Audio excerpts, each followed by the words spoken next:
Fala, meus queridos. Hoje a gente vai ver então na nossa sétima parte da segunda aula a parte de inspeções e varreduras. Então, primeiro eu vou conceituar, eu vou falar sobre a equipe de varredura também e os tipos de varredura. Vamos primeiro conceituar para vocês entenderem o negócio.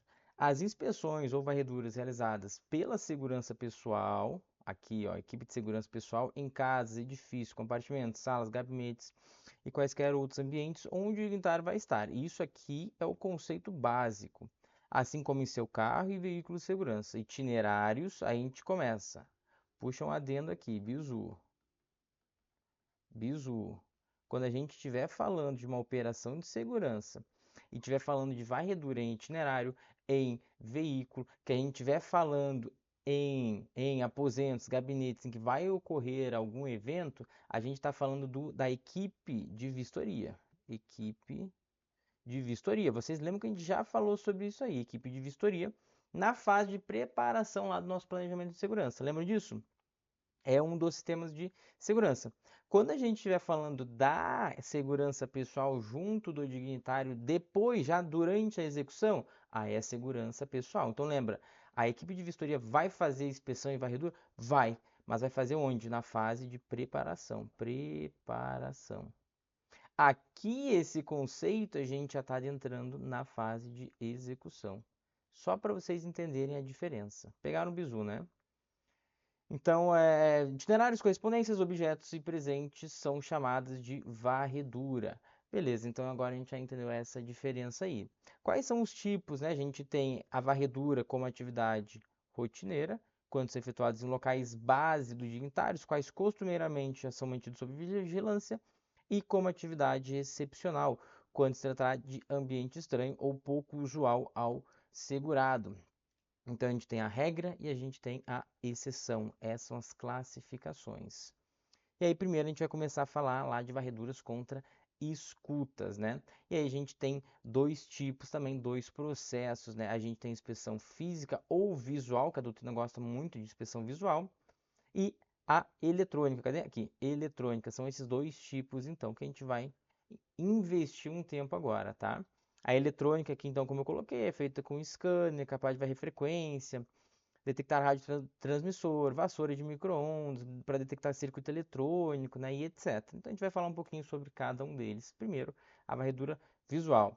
Então, vamos lá. Consiste em revistar móveis, tacos do piso, rodapés, cavidade de forração, objetos estranhos incrustados na forração de paredes e teto, sancas de gesso, fundos falsos, cavidades em peças de decoração, moldura de quadro, lustre, tomada, conduíte de cabo elétrico e etc. Eu vou falar para vocês sobre a minha experiência já procurando isso aí. Já achei, por exemplo, droga em tomada, não tomada falsa, mas o buraco da tomada em que não tinha tomada ali dentro, eles só colocaram a capinha e quando eu tirei tinha droga ali dentro. Em quadros, tem um quadro na parede, se tu tirar o quadro, geralmente tem alguma coisa ali. Já achei droga ali também, já achei balança de precisão escondida. Fundo falso também já. Que mais? Móvel, obviamente, né? Enforração no forro, já achei muito, muito, muito, muito. E em cavidades estranhas que geralmente não é para ter numa casa, né? Que mais? Deve-se checar tomadas e inspecionar cabos e fios, mesmo que aparentemente desligados de corrente elétrica, por óbvio, né? Então, olha quanto bizu trouxe para vocês. Durante uma inspeção física, pode ser percebidos indícios de que uma escuta foi instalada num determinado ambiente ou objeto. E aí a gente começa a pensar. Imagina que a gente já está lá, a gente já está durante a execução e a gente está com a nossa equipe aqui. Então vamos lá. Uma pintura visivelmente recente, pintura recente.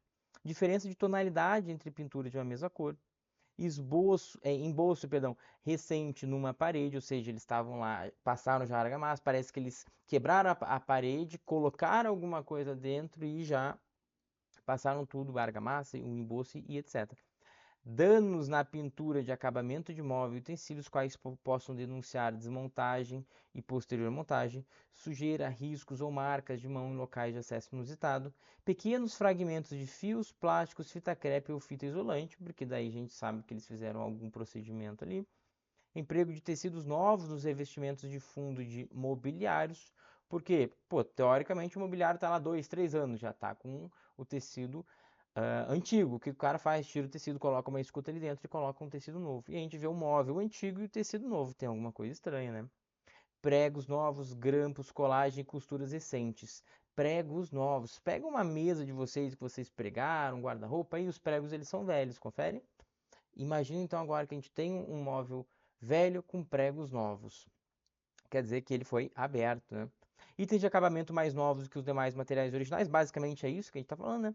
Objetos de estilo não compatível com a decoração do ambiente, marcas deixadas por poeira que indique ter havido modificação do layout do ambiente. Isso aqui é tudo bizu para vocês pegarem. E claro, pegarem esses bizus para prova. Luzes do tipo ultravioleta ou azul forense, que a gente chama, são altamente indicadas para visualização de marcas de reforma decente em paredes ou cobertura de gesso, praticamente imperceptíveis a olho nu, para a gente achar aquelas famosas marcas latentes, né, que a olho nu a gente não consegue ver. Em casos extremos, equipamentos de raio-x portáteis podem ser utilizados também. A gente não utiliza muito isso aí na prática, é mais fácil a gente utilizar algum tipo de luz violeta mesmo, que daí qualquer marca latente, principalmente de mão, assim, a gente consegue pegar. Transmissor de radiofrequência, transmitido em várias frequências distintas, podem ser conectados à rede elétrica local, por isso que a gente tem sim que inspecionar todas as tomadas e etc. De forma a transmitir indefinidamente conversações em áreas próximas para receptores situados a algumas centenas de metros, empregando a energia da própria rede elétrica local. Pode acontecer isso aí? Pode acontecer isso aí. Bisu para a prova de vocês. Agora, varredura eletrônica, tudo ali é a gente, né? Mete a mão, olha, vê, né? Agora é eletrônica. Extensões clandestinas, transmissores de rádio ou gravadores acoplados, à linha telefônica, todos genericamente conhecidos como grampos, gurizada. É o famoso grampo, foi grampeado, a gente foi grampeado. Microfones acoplados a ventosas para serem fixados em paredes, divisórias, vidros, os quais podem ser rapidamente instalados por qualquer staff do dignitário devidamente aliciado ou por garçons, faxineiros ou prestadores de serviço. Tá vendo o que a doutrina chama, traz ainda o staff do dignitário aliciado pelo perpetrador. Então, o perpetrador pagou para alguém, o staff do dignitário, o segurança pessoal, ele mesmo instalou rapidamente lá, sem ninguém perceber. Pode? Tranquilamente. Além de garçom, faxineiro, prestador de serviço. Microfone ou transmissores dissimulados escondidos sob a roupa ou sob forma de objetos como canetas, mouse de computador, cartão de crédito eu já vi, calculadora ou ainda mesmo maços de cigarro, ou monitorando compartimentos disfarçados, interior de tomada, interruptor, trás de quadro, sobremesa, fundo falso, itens de decoração mobília que a gente já falou, né? Eu tô aqui, por exemplo, com um microfone. Esse microfone que é todo preto, a minha roupa é preta. Se colocar esse microfone por dentro da roupa, ninguém consegue ver. Então, dá sim para a gente passar despercebido. Dá fácil. Comparação com moeda permite que se tenha uma ideia da miniaturização de circuitos e transmissores. Opa, aqui ficou. Amplificadores de som, microfones parabólicos, cabos especiais que permitem gravação de toque no teclado do microcomputador. Projetores de raio laser que registram a vibração sonora em superfícies e convertem em som audível. Microcâmera de foto e vídeo, normalmente dissimulada em roupa, chapéu, bolsa, valizes. Óculos também, né? Óculos, hoje em dia óculos, né? Usa bastante isso aí. Câmera de foto e vídeo que permitem grande aproximação, né? Zoom, mesmo em condições de iluminação precária. Então tem muita coisa mesmo, né? Então a gente tem que conseguir pensar nessas contramedidas. O que a gente pode fazer para evitar isso, né? Então vamos lá.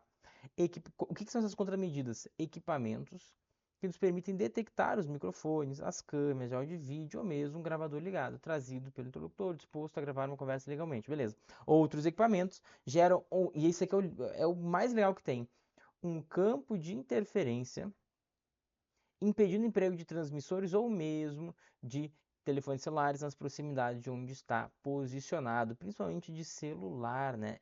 É esse cara que a gente usa muito, ó, gerador de ruído, de interferência, bloqueador de celular, são importantes itens de contramedida. Esses caras a gente usa demais. Isso é que a gente usa mesmo, para embaralhar as frequências e as pessoas não conseguirem entender o que a gente está falando. Tranquilo? Vamos começar então a falar agora sobre coisas mais legais. Varredura contra artefatos explosivos. Primeira coisa, qual que é o conceito desse artefato explosivo mais conhecido como bomba? Um artefato explosivo improvisado ou bomba caseira é uma bomba de fabricação caseira construída e implantada em outras maneiras do que uma ação militar convencional.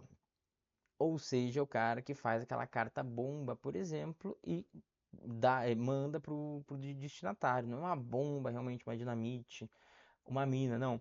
Essa bomba é fabricada com materiais, eu vou mostrar para vocês quais são os tipos, exemplos, né, hipóteses, e a gente não emprega da forma que o militar emprega dentro de uma guerra, né? Pode ser construído de explosivos militares convencionais, como um círculo, perdão, de artilharia, ligado ao mecanismo de detonação, né? Mas, em regra, vocês vão ver que uma bomba caseira ela é um pouquinho mais simples, ela vai usar geralmente os mesmos tipos de componentes. Uma bomba simples ou disfarçada será constituída do componente explosivo principal, do explosivo iniciador, detonador ou espoleta e do gatilho de acionamento ou interruptor, o qual normalmente é camuflado, poderá tomar inúmeras formas. Então a gente tem basicamente esses 4 componentes aqui que uma bomba caseira tem. Geralmente é isso aí. Razão para predileção de terroristas por bombas. Espetacular atentado à bomba é garantia de alcançar publicidade em nível mundial e atrair a atenção para o indivíduo ou grupo de assumir sua responsabilidade. Uma bomba é impessoal. É uma bomba, é uma coisa, um objeto, não é uma pessoa que está atentando, né? O emprego do artefato explosivo garante a segurança de quem o colocou, separando o bombeador da cena do ataque. A bomba por si só garantiria a destruição das evidências periciais que auxiliariam as forças de segurança na apuração da autoria do atentado. Na verdade, a gente sabe que não existe crime perfeito, a gente sabe que isso não acontece, mas isso passa na cabeça, pelo menos essa falácia aí, ela é difundida, né? Quem cria, quem constrói a bomba, geralmente acha que acontece isso aí. Componentes para a fabricação das bombas estão disponíveis em qualquer país razoavelmente desenvolvido. É muito simples fazer uma bomba caseira desde que tenha esse conhecimento mínimo, né? A construção de uma bomba é algo relativamente simples a levar a cabo. A gente tem esses 6 motivos, né, essas 6 razões aí para vocês entenderem como é que funciona. Agora, olha só, os meios de disfarce que a gente pode utilizar. Caixa de bombom, de doce, de biscoito, latas principalmente, né, de biscoito, lubrificante, recipiente de alumínio, lata de aerossol, extintor de incêndio, botijão de gás, vaso de pressão, garrafa térmica, inclusive contendo qualquer líquido, livro eu já vi, geralmente encadernado com capa dura, tubo de pasta de dente, já vi também, já vi bombas sem creme de barbear, já vi. Pacotes aparentando conter fitas de vídeo ou mesmo pequeninas caixas de fita cassete. Hoje em dia a gente não utiliza mais isso aí, mas antigamente as bombas vinham muito por esses meios. Aparelhos eletrodomésticos como telefones, rádios e caixas de som ainda tem bastante. E veículos, né? Hoje em dia os veículos, pelo menos utilizados em guerras civis, eles são dos mais utilizados, né? Modo de ataque. Podem constituir-se em volumes aparentemente esquecidos em local de ampla circulação de pessoas. Eu vou falar para vocês que esses tempos aqui no meu prédio eles deixaram uma mala de roupa, uma mala de viagem. Aí tiveram de chamar o esquadrão antibombas, mas não eram. Alguém simplesmente esqueceu uma mala de viagem mesmo. Quando visa atingir um alvo ou uma pessoa de forma seletiva, pode ser entregues como simples encomenda, instaladas em objetos ou com acionadores conectados a portas, gavetas, no assento de poltronas, camas, instalado em telefone, né? Hoje em dia a gente sabe muito que tem a carta bomba, a gente vai falar mais pra frente, é o jeito mais simples que a gente tem, né? Se lançadas, normalmente utilizam uma motocicleta e ainda quando exposto no interior desses veículos, estacionado próximo ao objetivo que se queira destruir. A bicicleta é um veículo de rápido movimento, é flexível, né? É muito mais fácil a gente utilizar uma bicicleta do que um carro, por exemplo. Mecanismos de detonação, vamos lá. De armadilha, pode ser por compressão, descompressão, tração, descontração ou liberação, né? Sísmico, fotoelétrico ou antimagnético. Tem muito tipo de armadilha exatamente para facilitar aí. Claro, dependendo do tipo, às vezes é muito mais fácil. Um de tração, um de compressão, descompressão, né? Sentou na cama, comprimiu, explode. Sentou no carro, comprimiu, explode. Às vezes são coisas bem mais simples, né? De tempo, né? Por hora certa ou retardamento. Então, às 12 horas, ou então quando, depois que ele fechar a porta do carro, começa caralho, a bater um alarme lá, começa um alarme, daqui a 1 minuto vai explodir o carro exatamente para pegar o carro em movimento e explodir ele em movimento. De acionamento remoto, por fio ou mais usual a partir do emprego de controles de rádio, utilizando o controle de garagem, que é muito, ou em modelismo, né? Ou telefone celular. O mais comum é telefone celular, controle de garagem, que os circuitos são fáceis ali, né? Cartas bomba, agora começa a ficar legal. Isso aqui é um assunto que eu tô achando que pode cair na prova. Uma carta bomba, independentemente do tamanho do envelope, obrigatoriamente apresenta espessura maior do que uma correspondência normal. Então é a primeira característica.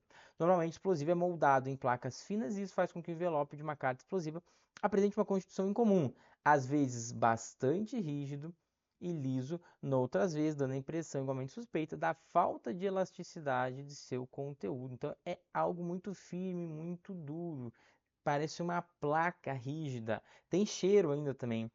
O envelope pode transmitir uma sensação morta de uma massa de vidraceiro ou argila ao invés de um maço de papel ou panfleto dobrados. Dependendo do tipo de explosivo utilizado, o envelope de papel poderá apresentar manchas gordurosas ou mesmo exalar um odor estranho, semelhante às das massas tipo epóxi ou um cheiro de massa de amêndoas ou marzipan. É massa é, epóxi, é o cheiro de uma massinha epóxi. Esse é o cheiro. Embora cartas bombas possam ser construídas para detonar por processos não elétricos, na maioria empregam-se fios e algum tipo de fonte alimentadora, uma bateria pequena, por exemplo, né? Vocês estão vendo aqui exatamente esse tipo. Aqui a gente tem também já com os fios saindo. E esse é o aspecto.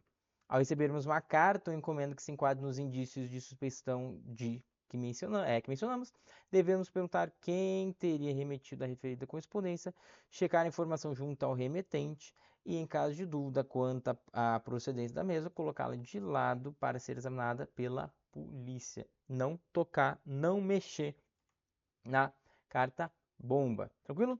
Vamos então agora para os carros bomba. O uso do dispositivo explosivo colocado sob ou no interior de um automóvel para vitimar os ocupantes. Os veículos como embalagem disfarce uma grande quantidade de explosivos que serão detonados o mais próximo possível do alvo. Mais um conceito, o uso de explosivos complexos, bem simulados com armadilhas a fim de vitimar policiais e peritos na desativação de artefatos explosivos. Mais um, uso de veículo para ocultar um sistema de lançamento de munições como foguetes e morteiros. Tudo isso aqui pode aparecer na prova de vocês como conceito de carro-bomba. Eu trouxe o que deu da doutrina no que tange a esses conceitos aí para vocês. Características, né? Com invólucro de grandes dimensões, a montagem da bomba nos carros requer comparativamente pouco conhecimento técnico. Não há necessidade de miniaturização de diferentes tipos de circuito de disparo, os quais podem ser tremendamente simples, seguros e ainda valer-se da energia fornecida pela bateria. É muito mais fácil a gente fazer uma grande do que ter que miniaturizar, botar dentro de uma carta, né? Fica mais difícil.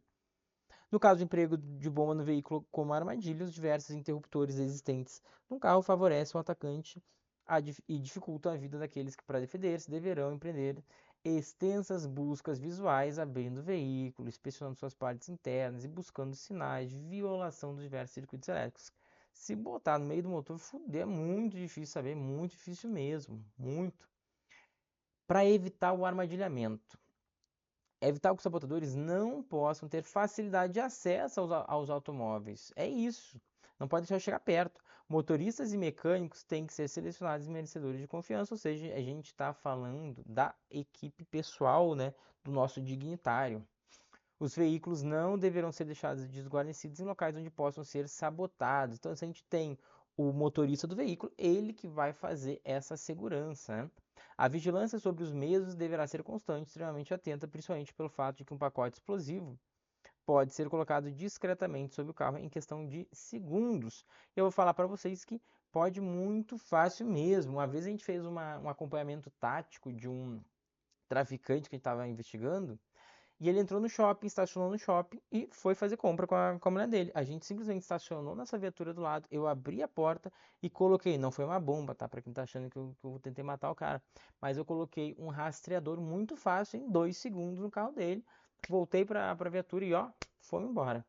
Então foi só o tempo dele sair e entrar na porta do mercado. A gente fez isso e foi embora muito, muito rápido. E dá sim para fazer em questão de segundos. Tranquilo? Evitar bombas via rádio ou via celular. As via rádio, ó, a partir de adaptação de controle de brinquedos, portões de garagem e etc. Já via celular, obviamente, a gente utiliza telefones adaptados para isso. Mas como é que a gente faz, né? Equipes encarregadas da proteção, e aqui vai ficar em regra na proteção pessoal de autoridades, bem como grupamentos especializados, antibomba e equipe de segurança dignitários costumam estar equipados com geradores de interferência eletrônica. São esses caras aqui, capazes de isolar uma área de segurança no raio de algumas dezenas de metros. São esses caras. Tal recurso de contramedida eletrônica gera um campo de fortíssima perturbação eletromagnética, presta bem atenção, que impede o funcionamento de dispositivos acionadores improvisados, assim como anula a capacidade de recepção do sinal de aparelhos telefônicos celulares. A gente utiliza muito esse tipo de equipamento. A gente utiliza na polícia simplesmente para que o nosso investigado não grampeie a gente e para que ele não consiga ligar para ninguém, ninguém consiga ligar para ele ficar isolado do mundo. Endurecer o alvo, o que significa essa expressão aqui?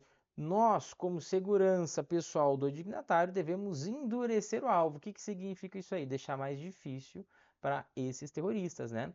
Então, a adoção de recursos como emprego de vidros revestidos com películas balístico-retardantes, aplicação de revestimentos especiais anti-chama, construção de barreiras fixas, ferro, concreto ou móveis, grandes blocos ocos de plástico cheios de líquido não inflamável ou muretas contínuas de concreto, né? Construção de fossos, espelhos d'água, estabelecimento de perímetros de segurança onde não se permite o acesso de veículos ou em que o acesso, quando facultado, se faz mediante a minuciosa inspeção de segurança. Para quê? Para não deixar as pessoas chegarem perto da residência do nosso alvo. É assim que a gente faz. Detecção de bomba, né? A bomba constitui-se num objeto, ainda que aparentemente inocente, que se encontra destoando da paisagem. Pode ser aquele pacote, sacola ou mala. Olha aqui a mala que o Elvis falou. Deixado num hall, banheiro ou corredor, ou, no caso ainda mais suspeito, um estranho objeto deixado próximo a botijão de gás, ou, olha só, no ponto de controle de luz de uma edificação. Nos casos de carros-bomba, pode ser um veículo deixado estacionado no mesmo local por mais de um dia, sem motorista e cujo interior não seja perfeitamente visível. Geralmente não dá para ver nada, o que contém objetos ou volumes dispostos de forma suspeita. Então, para a gente detectar bomba é difícil, mas detectou bomba, ó, detectou bomba, a gente está detectando. Cadê? Essa aqui já foi, né? A gente detectou. Geralmente contém metal. Embora uma bomba de considerável efeito destrutivo possa ser constituída com 2 vasilhames, uma rolha, componentes líquidos, a maioria das bombas com que normalmente se deparam os grupos especializados contém metal. Logo, então, para a gente conseguir detectar, é muito fácil a gente utilizar detector de metal, detector portátil de metal. Esse é o raciocínio lógico, né? Então, detonador contém metal, pinos, molas, fios elétricos, baterias, tudo isso é feito de metal. Então, tendo um detector portátil de metal é muito mais fácil, pelo menos, da gente achar algum objeto estranho. Aquele detector, quando vocês vão fazer o concurso, né, que vocês vão no banheiro, que os fiscais eles ficam passando, pronto, lindo e maravilhoso. Esse aí já serve. Cuidados com os alarmes falsos, né? Deve-se tomar cuidado para não deixar que a continuada geração de alarmes falsos comprometa a eficiência dos encarregados de inspecionar cartas e pacotes. Porque muito alarme falso durante a semana, muito alarme falso. Daqui a pouco começa a baixar a guarda. Ah, não precisa mais, isso aqui é alarme falso. Daqui a pouco sim chega a bomba, a carta bomba de verdade, por exemplo, né? Modernos detectores especiais de cartas-bombas têm a habilidade de diferenciar itens inofensivos como clipes e grampos. Eles trabalham identificando a presença de material condutível, como fios energizados, essa é a diferença, baterias, temporizadores ou detonadores que compõem normalmente esses artefatos. Não é simplesmente achar metal. Esses detectores eles conseguem achar exatamente teoricamente, os itens que fazem parte de uma bomba, esses fios energizados, baterias e etc. Então, pegando o bizu, métodos agora específicos, bem mais técnicos para a gente tentar achar. A visualização de conteúdos de uma correspondência ou pacote suspeito pode ser realizada por meio de equipamentos de raio-x. Isso aqui é muito mais comum acontecer em aeroporto. A gente tem equipamento de raio-x assim na casa do dignitário, é difícil. É muito difícil a gente fazer isso aí. Pode ser utilizado também, e isso aqui eu já vi sendo utilizado, projeção de líquidos transparenteadores. O que que é isso? É esse spray gás freon. O borrifo do spray deixa o papel quase transparente e permite uma boa visualização de conteúdos postais, né? Então pega uma carta, passa o spray, a gente consegue ver o que está lá dentro. É isso, a gente tem que abrir, a gente tem que manusear.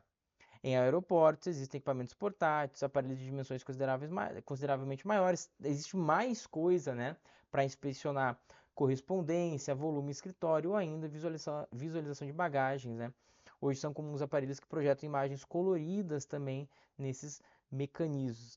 Mas assim, isso é coisa de aeroporto não é coisa para gente. Para gente é o quê? Detector de metal e esse spray aí. É isso que eu vejo, tá?